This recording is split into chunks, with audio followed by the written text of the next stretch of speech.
Assalamualaikum warahmatullahi wabarakatuh. Selamat pagi soleh dan soleha. Apa kabarnya hari ini? Semoga anak-anak senantiasa sehat ya, dan selalu dijaga kesehatannya oleh Allah. Baik, sebelum belajar hari ini, mari kita sama-sama membaca doa. Tadahkan tangannya dan tundukkan kepalanya. Bismillahirrahmanirrahim. Rabbis shrahli sadri wa yassirli amri wahlul 'uqdatam min lisani yafqahu qawli. Amin ya rabbal alamin. Baik, pada materi hari ini yaitu tema 3, subtema 3, muatan bahasa Indonesia. Kita belajar tentang muatan bahasa Indonesia, tentang keajaiban perubahan wujud benda di sekitarku. Baik, banyak sekali peristiwa sehari-hari yang di dalamnya terdapat perubahan wujud benda. Di antaranya adalah satu, pembuatan tahu. Kemudian yang kedua adalah pemadatan telur. Yang ketiga, pemanasan global. Dan yang keempat, terjadinya hujan. Nah, masih banyak lagi lainnya perubahan wujud yang ada di sekitar kita. Kali ini kita belajar tentang 4 perubahan sesuai dalam buku bupenanya, yaitu pembuatan tahu, pemadatan telur, pemanasan global, dan terjadinya hujan. Yang pertama adalah perubahan wujud benda di sekitarku. Cara membuat tahu. Kita mengidentifikasi informasi tentang perubahan wujud benda yang ada pada cerita bergambar ya. Tahu. Siapa ya yang tidak kenal dengan tahu? Pasti semuanya kenal ya. Apa itu tahu? Ya kan? Baik, tahu adalah makanan ini berbentuk kotak dan bertekstur lembut ya. Proses pembuatan tahu. Nomor 1, yang pertama, tahu itu awalnya adalah terbuat dari biji kedelai ya. Nah, baik, kita baca. Pilihlah kacang kedelai yang berkualitas baik, lalu dicuci sampai bersih. Setelah itu, kacang kedelai direndam selama 8 jam, lalu dicuci kembali. Yang kedua, ada gambar blender ya. Apa yang akan dilakukan? Baik, kedelai lalu dihancurkan dan ditambahkan air sedikit demi sedikit hingga menjadi bubur. Selanjutnya nomor 3, bubur dari kacang kedelai itu kemudian dimasak sambil terus diaduk agar tidak mengental. Aduk perlahan hingga mengeluarkan gelembung. Nah, artinya bubur tersebut sudah panas ya. Yang keempat, setelah itu bubur tersebut disaring. Langkah yang kelima, hasil saringan lalu diaduk perlahan hingga menghasilkan endapan tahu berbentuk gumpalan. Yang keenam, endapan itu kemudian diletakkan di dalam cetakan dan pastikan kandungan airnya benar-benar habis. Setelah itu, tahu siap dipotong dan dikonsumsi. Baik, dari urutan pembuatan tahu, ada proses perubahan wujud benda, yaitu dari kedelai adalah benda padat, kemudian dihancurkan karena proses penghancuran menjadi benda cair.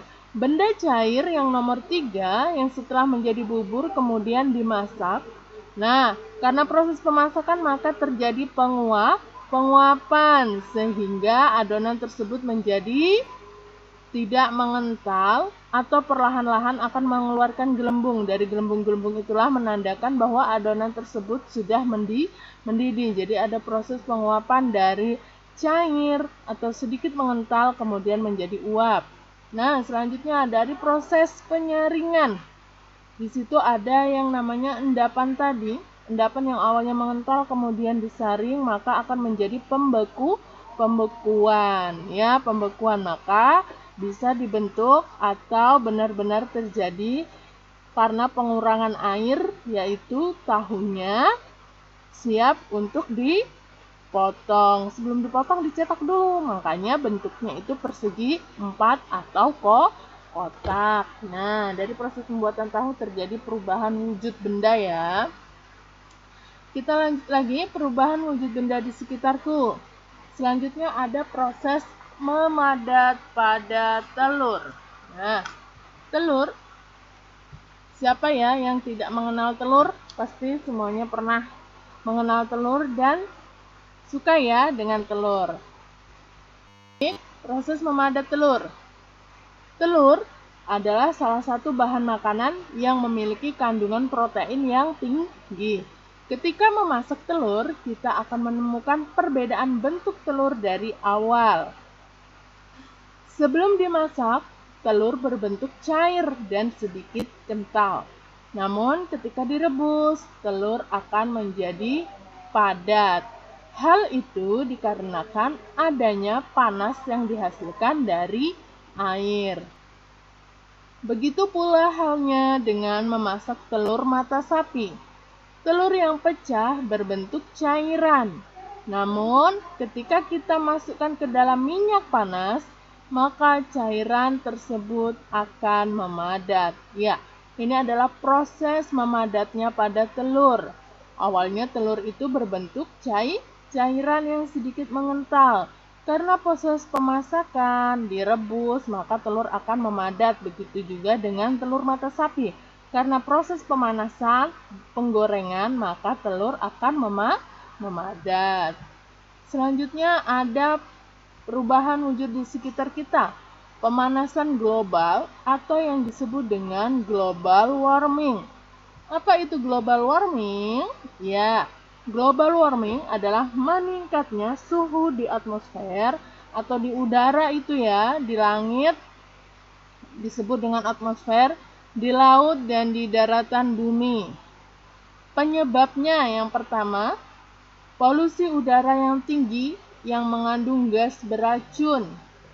Yang kedua, penyebab kedua, asap kendaraan bermotor dan asap-asap transportasi lainnya. Yang ketiga, banyaknya pembangkit listrik yang memanfaatkan minyak bumi dan batu bara sebagai bahan bakar. Yang keempat, penyebabnya asap dari pabrik-pabrik besar. Yang kelima, gas metana yang dihasilkan dari kotoran sapi yang terbang ke atmosfer, ya. Yang keenam, penggunaan pupuk. Nah, ini menjadi penyebab global warming. Yang ketujuh, pencemaran di laut. Yang kedelapan, penebangan dan pembakaran hutan. Dampaknya dari pemanasan global, yaitu apa ya yang kita rasakan saat ini? Dampaknya dari pemanasan global, yang pertama meningkatnya ketinggian air laut, yang kedua mencairnya es di kutub, yang ketiga meningkatnya suhu di bumi jadi semakin panas, yang keempat musim kemarau akan lebih panjang, yang kelima laut menjadi semakin hangat, yang keenam musim tidak menentu, kadang panas, kadang hujan, atau mendung, kadang juga sebaliknya ya. Dalam satu hari itu musimnya tidak menentu, iklimnya atau cuacanya juga tidak menentu. Yang ketujuh, sering terjadinya bencana alam. Yang kedelapan, hewan dan tumbuhan mengalami kepunahan. Yang kesembilan, manusia juga akan bisa mengalami kelaparan. Yang ke-10, hutan dapat berubah menjadi gurun.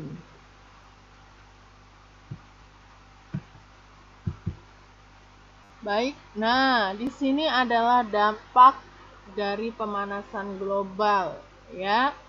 Matahari atau atmosfer yang ada di bumi itu akan mengalami perubahan. Nah, di sini ada Greenland atau kutub utara. Jadi 10% dari permukaan bumi ditutupi oleh kutub utara dan kutub selatan. Jumlah es mencapai 5 miliar kubik. Nah, banyak sekali ya. Apa yang terjadi pada dunia, khususnya Indonesia, jika seluruh es tersebut meleleh? Iya, jika es tersebut meleleh, maka air laut akan menjadi tinggi. Nah, banyak daratan yang hilang.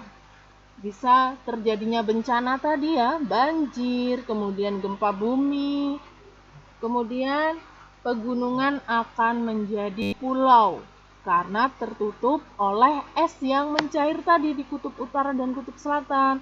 Air lautnya akan meninggi dan bisa mengakibatkan banjir ya, bencana alam.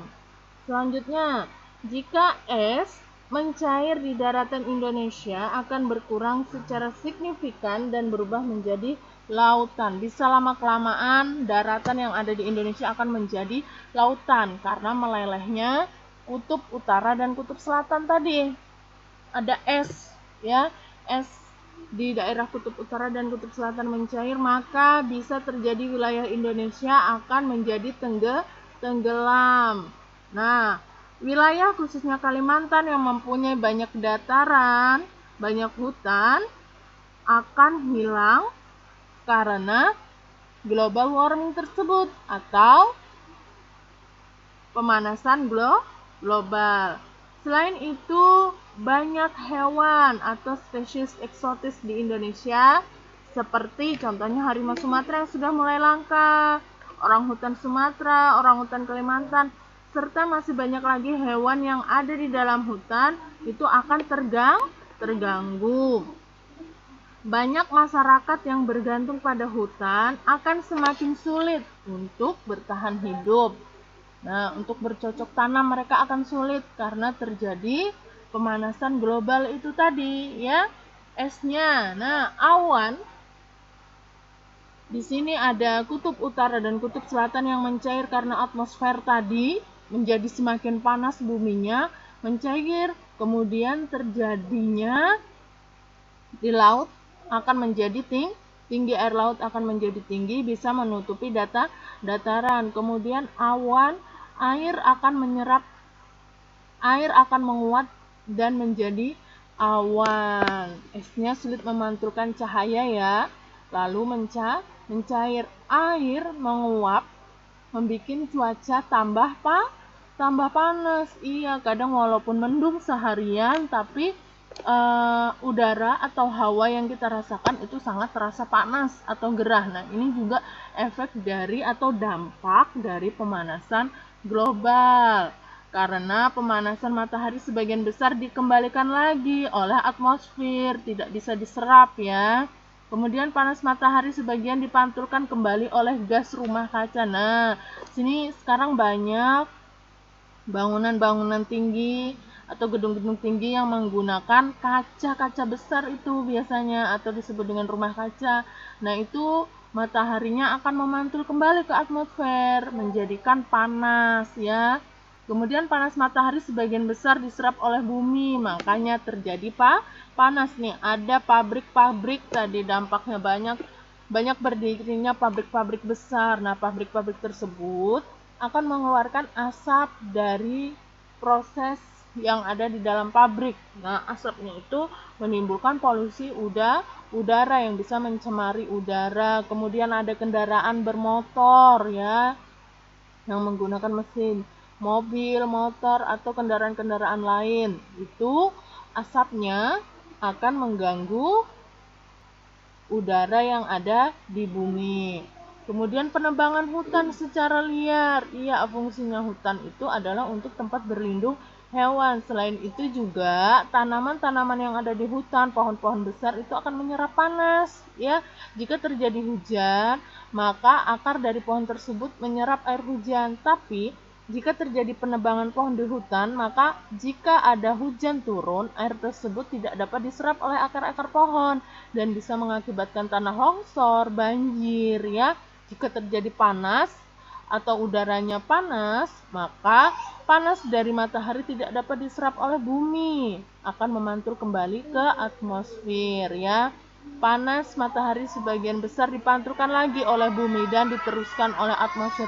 Maka terjadi pemanasan global. Ini sebagian sudah terjadi di daerah kita di Indonesia. Lanjutkan. Pemanasan global, cara mengurangi laju pemanasan global. Nah, di era digital sekarang ini, yang banyak sekali kita menggunakan teknologi, tidak bisa kita menghilangkan dari pemanasan global. Menghilangkan pemanasan global tersebut tidak akan bisa, tapi yang bisa kita lakukan adalah mengurangi laju pemanasan global tersebut. Dengan cara apa?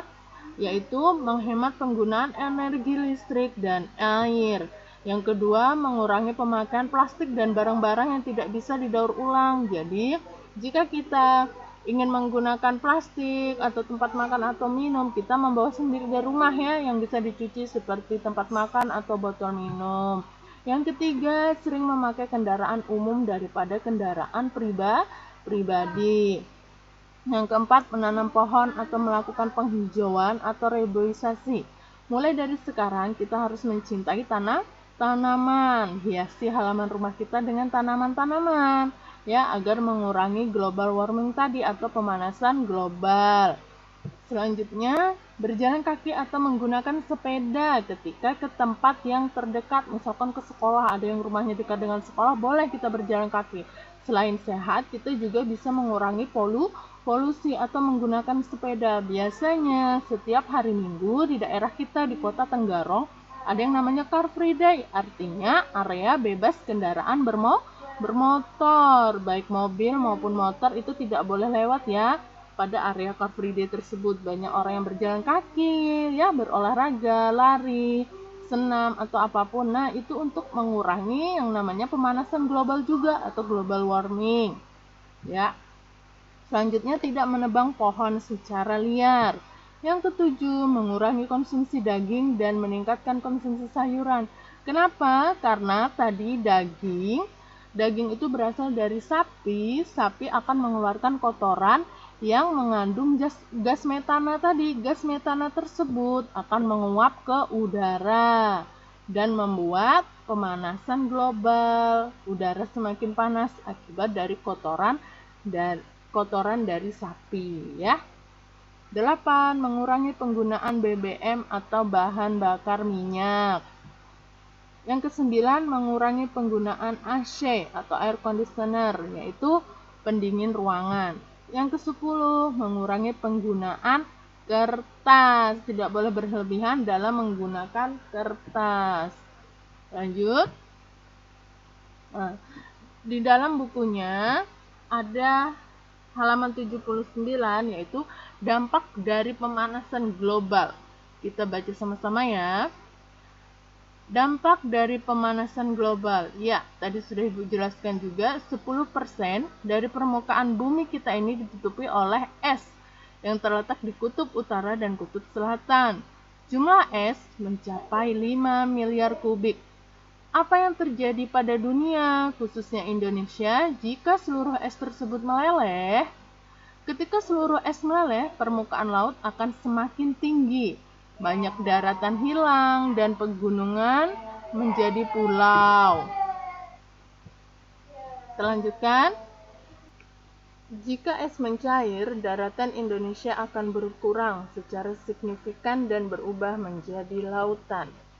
Wilayah laut Indonesia menjadi lebih bersih, artinya banyak pulau di Indonesia yang akan hilang atau tenggelam. Wilayah Kalimantan akan kehilangan banyak daratan, membuat Indonesia kehilangan banyak wilayah hutan. Selain itu, banyak spesies eksotik di Indonesia seperti harimau Sumatera, orang-utan Sumatera, dan orang-utan Kalimantan, serta banyak lagi akan terganggu. Banyak masyarakat yang bergantung pada hutan akan semakin sulit untuk bertahan hidup. Ya, dari teks tersebut, setelah kita baca dengan cermat, kita akan menemukan kata-kata baru dari teks tersebut tentang perubahan wujud benda. Artinya, kita mencari kata yang tidak kita mengerti melalui Kamus Besar Bahasa Indonesia. yang sudah kita temukan yaitu signifikan yang diartikan sesuatu yang penting dan tidak dapat dipisahkan dari hal lain. Ya, ada pada paragraf kedua. Selanjutnya kita mencari yang namanya spesies, yang diartikan menunjuk pada satu atau beberapa kelompok individu makhluk hidup yang serupa. Selanjutnya di situ ada eksotis pada paragraf ketiga. Apa itu eksotik atau eksotis? Diartikan memiliki daya tarik khas karena belum banyak dikenal umum. Ya, contohnya tuh binatang ya, harimau Sumatera itu sudah mulai langka, orang hutan yang ada di Kalimantan juga sudah mulai langka karena perubahan pemanasan global tadi, maka dampaknya adalah orang hutan sering berada pada pemukiman warga. Kemudian ada kata di situ global. Apa ya global itu? Tadi sering kita sebutkan, global adalah secara umum dan keseluruhan, artinya seluruh global, pemanasan global. Pemanasan yang terjadi secara menyeluruh di sebagian bumi atau di dunia ini ya, bagian bumi. Kemudian ada kutub tadi. Kutub itu apa ya? Kutub itu ujung poros atau sumbu bumi. Selanjutnya polusi. Polusi itu adalah pencemaran atau pengotoran. Ada polusi udara, berarti pencemaran di udara yang terjadi akibat pabrik-pabrik besar tadi. Kemudian kendaraan bermotor yang mengeluarkan asap itu mencemari udara atau mengotori udara. Kemudian ada air dan laut. Ada air dan laut ya. Kemudian selanjutnya ada suhu. Suhunya menjadi panas. Nah, menjadi sangat panas. Suhu adalah suatu besaran yang menunjukkan derajat panas pada benda. Kemudian dampak ya. Dampak itu apa ya? Artinya mungkin ada yang belum tahu. Dampak itu adalah pengaruh kuat yang mendatangkan akibat. Akibatnya baik yang negatif maupun yang positif. Selanjutnya yaitu menyusun informasi tentang perubahan wujud benda dalam bentuk bagan. Langkah-langkahnya yang pertama yaitu 1. Bacalah teks dengan cermat. Yang kedua, carilah informasi penting dari teks. Yang ketiga, susunlah informasi penting itu secara urut. Yang keempat, tuliskan informasi tersebut dalam bagan sesuai urutan informasi. Ya, kita buka bukunya di Bupena. Nah, ada siklus air. Di sini ada siklus air. Pada halaman 86 ya, kita simak. Air merupakan salah satu kebutuhan pokok manusia dan makhluk hidup lainnya. Tanpa air, makhluk hidup di bumi tidak dapat bertahan hidup. Air di bumi mengalami siklus air. Siklus air adalah proses perputaran air yang terjadi secara terus-menerus dari permukaan bumi ke atmosfer dan kembali lagi ke permukaan bumi. Siklus air terjadi beberapa tahap. Ya, awalnya sinar matahari memanaskan air yang ada di permukaan bumi sehingga mengalami penguapan. Tahap ini dinamakan evaporasi. Uap air akan naik menuju atmosfer bumi. Semakin tinggi dari permukaan bumi, uap air tersebut akan mengalami pendinginan, membentuk titik-titik air. Proses perubahan wujud uap air menjadi titik-titik air disebut kondensasi. Kumpulan titik-titik air tersebut kemudian akan membentuk gumpalan awan. Jika kondensasi terus berlangsung, titik-titik air yang membentuk awan akan semakin banyak. Awan yang mengandung banyak titik-titik air akan menjadi lebih berat. Jika awan sudah tidak mampu lagi menampung titik-titik air, maka titik-titik air akan jatuh ke permukaan bumi sebagai hujan. Proses jatuhnya titik-titik ini dinamakan presipitasi. Air yang berasal dari hujan kemudian akan kembali menguap dan pengaruh matahari. Karena pengaruh. Nah, menyusun informasi dalam bentuk bagan. Setelah kita baca dan kita cermati isi teks tadi, kita menyimpulkan, kita menyusun informasi yang kita dapat melalui bagan.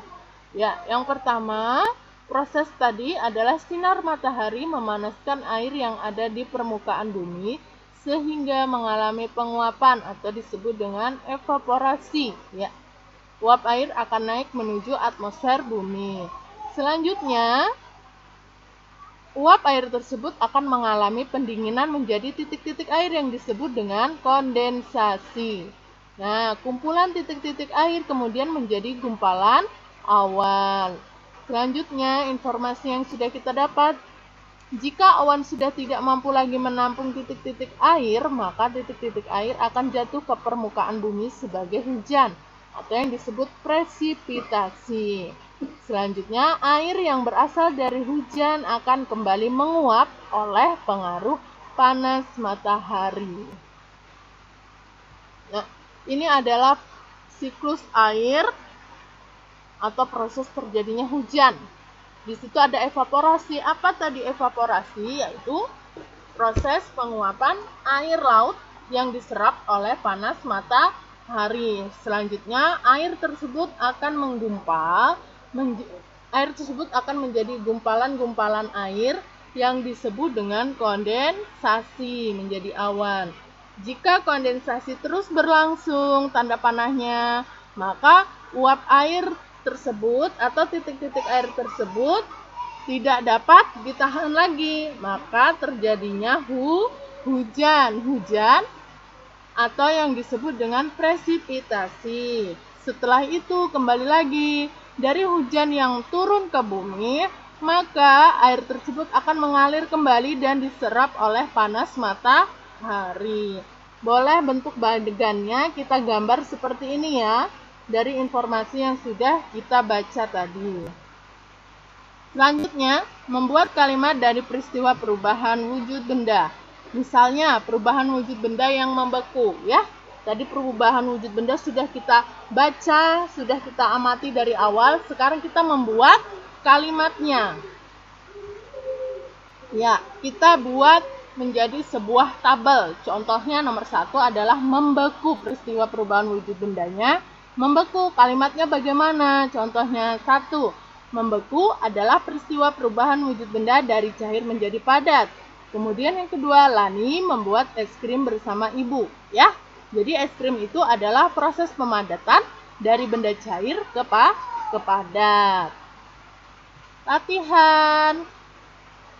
Buatlah kalimat tentang perubahan wujud benda dalam kehidupan sehari-hari dalam bentuk tabel. Seperti contoh yang tadi, ya. Kita buat tabel seperti ini, tulis di buku tulis, dan garis tabelnya menggunakan penggaris. Tulis yang rapi ya. Peristiwa perubahan wujud benda yang pertama adalah mencair, kemudian buat 2 kalimat. Yang pertama apa ya?